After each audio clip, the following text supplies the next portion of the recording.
Hello, everybody. This is Mad Hatter, and these are my Crocs, and also my ankles that have never seen the light of fucking day.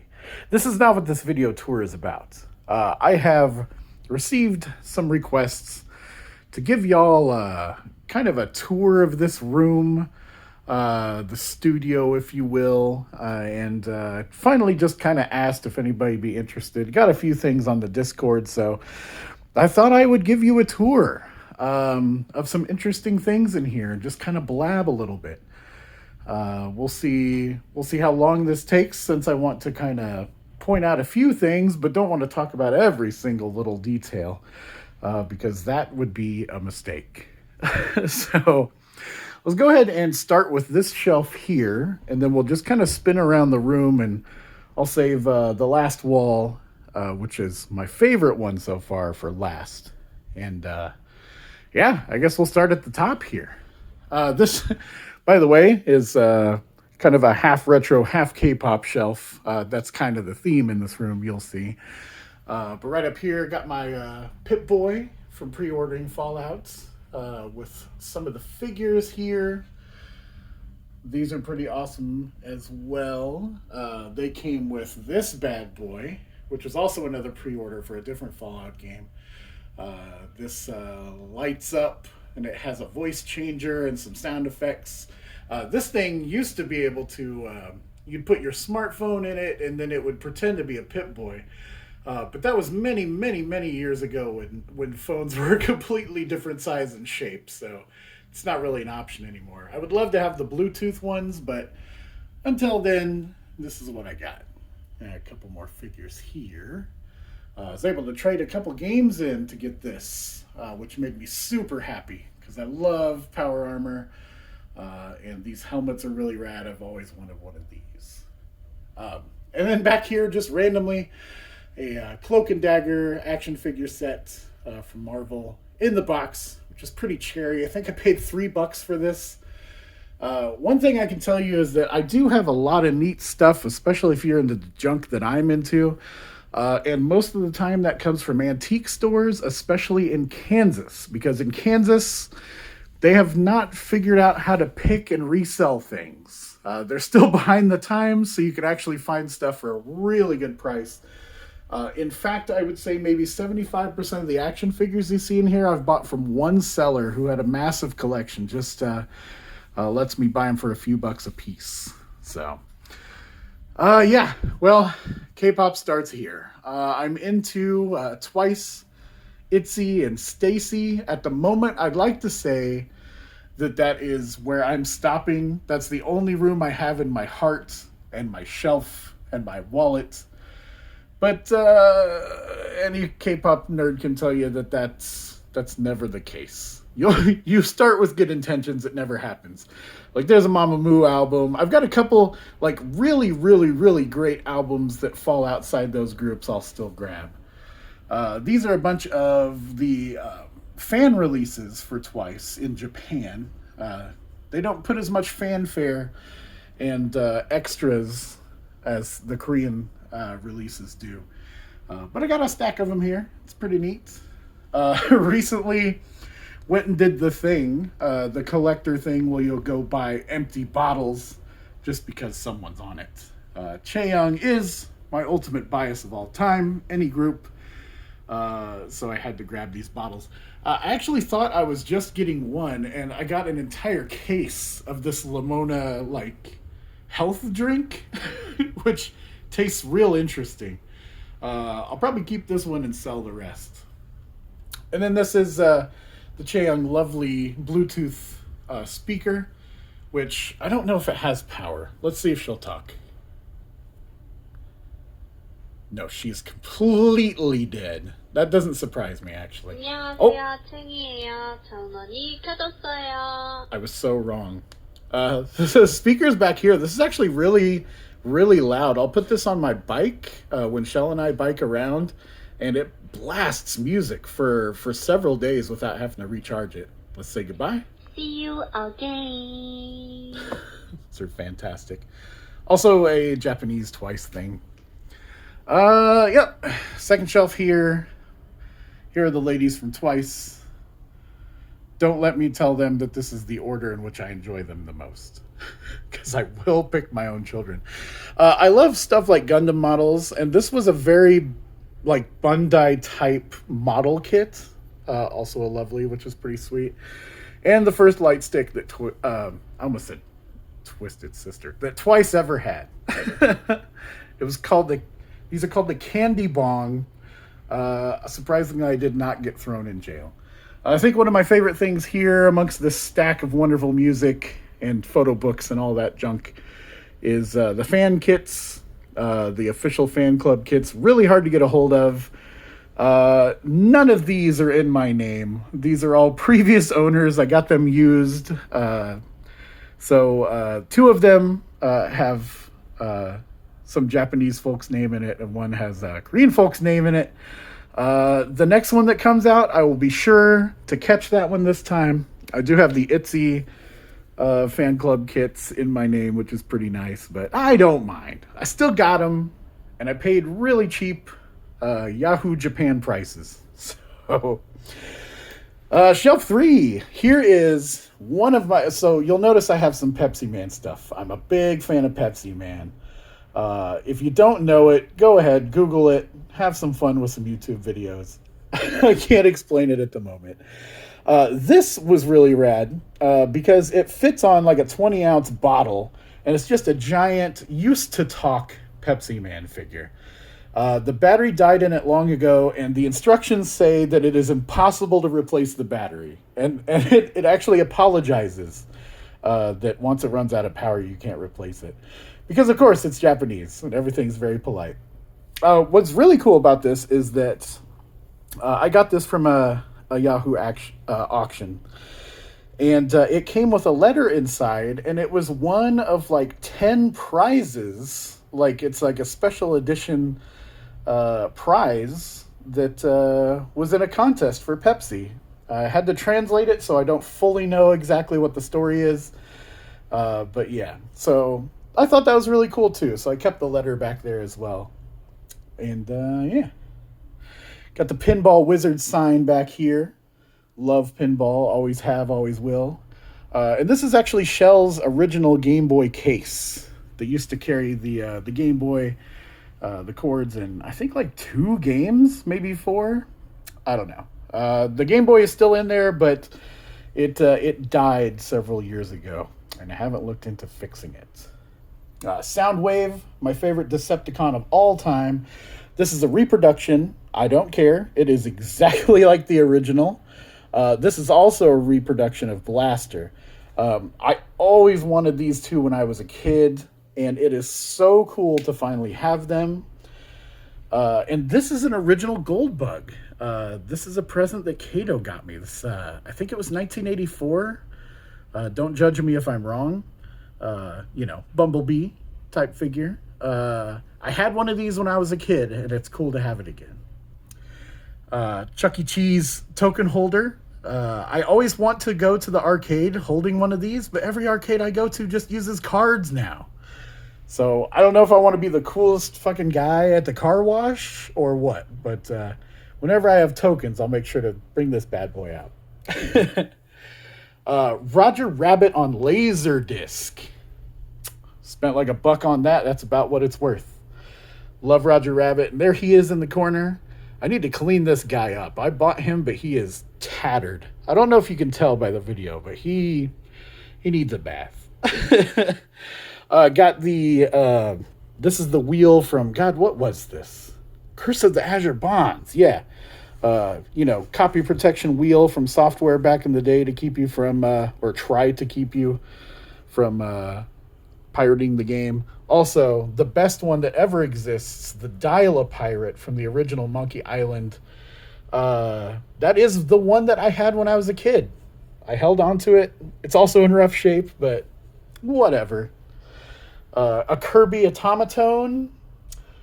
This thing never shuts off for some reason. It's defective, so I take the batteries out because it drains the batteries immediately. Some other random toys here. Love Squirrel Girl. She-Hulk back there. Oh, there's Snoodles. That's an original Snoodles that I was able to grab last time we were in Kansas. Isn't she lovely? And some micro machines. It is really hard to find micro machines, the original ones nowadays. And I'm trying to collect all the ones that I used to have. So these are 3 that I remember. That's pretty rad. I especially love this monster van. How dope are these? Those of you that may not have known, they used to have micro machines that also opened up, and there was a tinier micro machine inside. I'm on the hunt, so let me know if you have any. I'll see if I can pay you for your time. This is dope. Patrick, buddy, man, thank you for sending me these. Every single PC big box you see on these shelves was sent in by Patrick for either scanning, putting together, selling, to get some more money for the project, etc.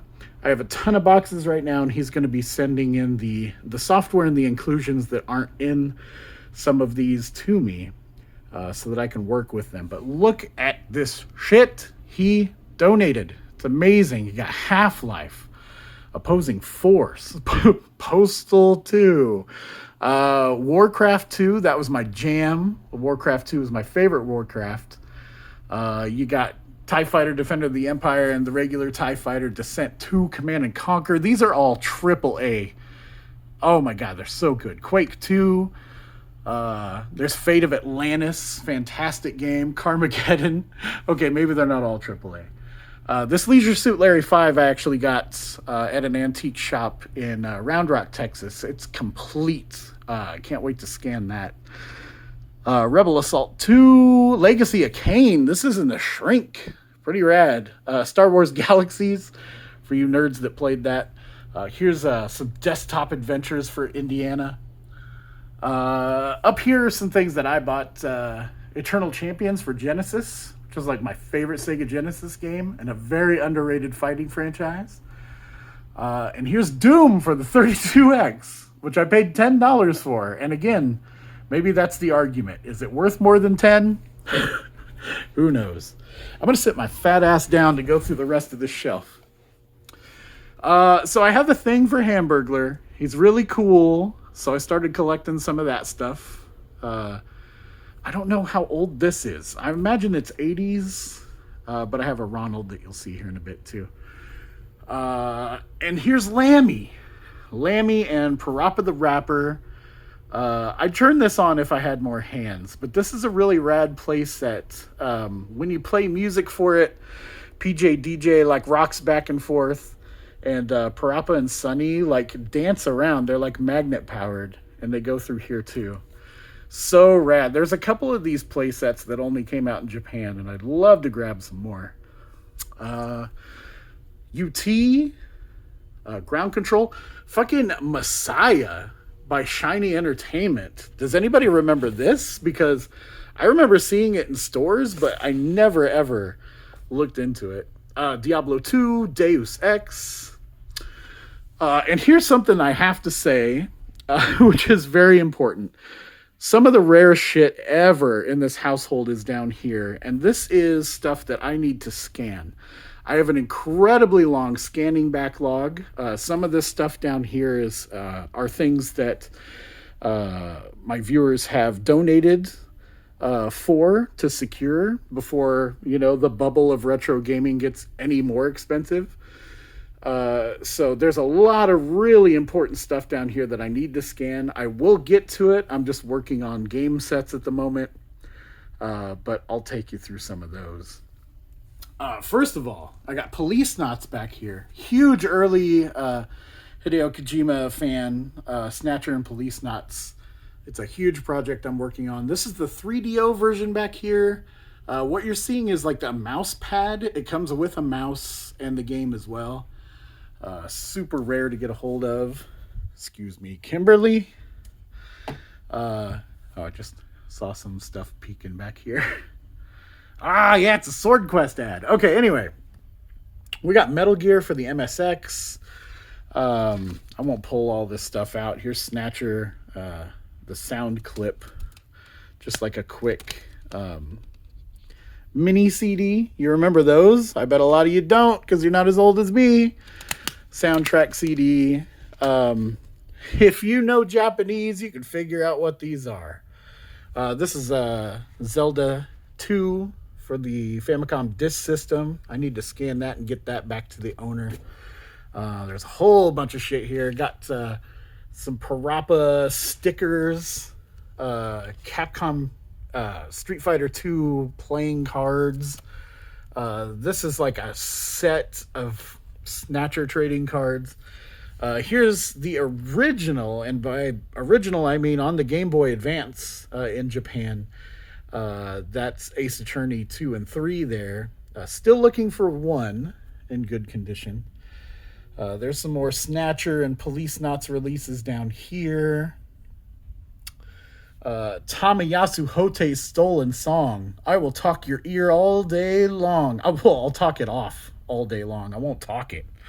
About how much I love this game and how big of a part it is to the Retro Game Champion project. Hotei is like an unofficial hero for all of us. Some Hanoi Team CDs. Oh, isn't that wonderful? I'm super into Hanoi Team, Japanese Eurobeat group that was only around for a couple years before they faded completely. Night of Fire here was like their number one like cover hits. There's a couple videos on YouTube, music videos that are fantastic, but they're shit quality. So I started to collect these so I could rip them and get y'all the best quality stuff. This isn't Japanese, but it is Dream Bunny in Dreamland, which if you're a Brutal Moose fan, you'll know what that's about. Here are some Ace Attorney plays and musicals. That's one thing, if you didn't know, there are all female cast Ace Attorney musicals. Also have to get those ripped and uploaded as well. There's the original Metal Gear for the Famicom. It's Neo Geo Mini that Bad Servo sent to us. Kato loves getting in on that all the time. This VHS promotional tape for Yatta. Again, if you're not as old as me, you might not know what we're talking about. Oh, here's my Bible Adventures copy. You know, the Christ-like Nintendo game with the blue powdery cartridge. Thankfully, I had a retro game event at work, and in the bonus round, somebody was playing against me to try to win this, and thankfully I retained it. Bible Adventures. Martial Beats. Those games are like DDR, but you do like martial arts moves. It's like a fitness game. I have the controllers somewhere in this mess. That's pretty interesting. Yeah, more games down here. Snatcher related. There's Snatcher right there for the MSX2. Holy shit. And SD Snatcher. Again, so fucking rare. I can't believe y'all helped me to get these. I need to scan those and then sell them so we can get some money back in the coffers. And then like Tamayasu Hotei, here's the Aerosmith game that uses the V-Pick controller for the original Sony PlayStation. Oh, and, you know, no big deal. Chrono Trigger, like almost new in the box. Now, if this was the American version, this shit would be way too expensive and I wouldn't be holding it like this. I'd be putting it in a time capsule. But if you want a Chrono Trigger and you're like me and it's your favorite game, get yourself a Japanese copy. This is pristine, and I want to say it cost me $17 in an auction in Japan. And then another little cute Hamburglar. Here's a disgusting Ronald I've got. And Freddy is peeking. Apologize for the cost, by the way. I have had severe allergies for the last couple days, and it has been killing me. I think I'm probably going to end this video here and start a new one, since that took a while to get through. And we'll see if you stick around for more. Adios.